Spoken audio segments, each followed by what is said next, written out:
violent clashes rocked the old city of Jerusalem on Monday, and since then, the fighting has only gotten worse. A barrage of rocket attacks and airstrikes have so far led to at least 100 dead and hundreds injured. But how did this all begin? Let's recap. Tensions between both sides have been mounting for weeks, in part due to the planned eviction of Palestinians from the Sheikh Jarrah neighborhood in East Jerusalem. Almost nightly clashes have ensued during the Muslim holy month of Ramadan. I met many Palestinians today, and they confirmed that they understand that this escalation is not a matter of Gaza demands. This time they understand that this escalation, or this round of escalation, is for supporting Jerusalem and supporting Palestinians in Sheikh Jarrah, because eviction of Palestinians from their houses in Jerusalem was the main reason for this escalation.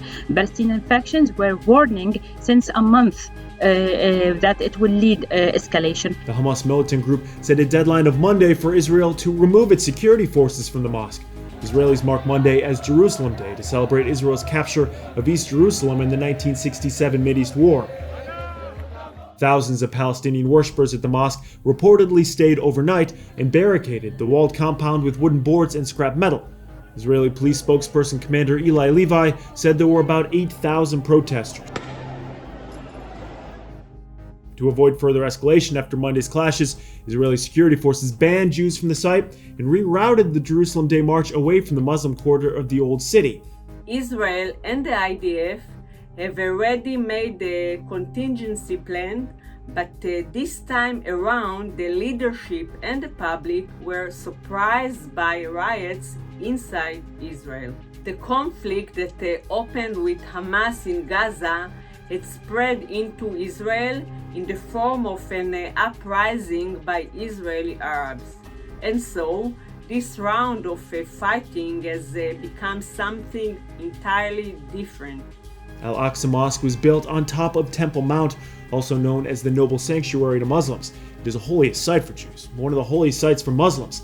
The site has been embroiled in violence for decades.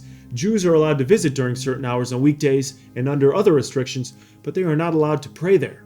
Israel considers all of Jerusalem its capital, although this is not recognized by most countries. Palestinians, on the other hand, claim the eastern half of Jerusalem as the capital of their own future state. Monday's clash is the first major crisis between Israel and the Palestinians since the Biden administration took office in January. White House National Security Advisor Jake Sullivan encouraged the Israeli government to pursue appropriate measures to ensure calm during Jerusalem Day commemorations, according to a White House summary of Sullivan's call with Israeli National Security Advisor Meir Ben Shabbat. Targeted locations are expanding. The distance of rockets that are launched from Gaza reach more than what is usually expected. There is a big shortage of fuel. One of the main generators of the only electricity plant in Gaza stopped working today. Many households in Gaza face more than 10 hours of electricity shortage. This will make the situation harder.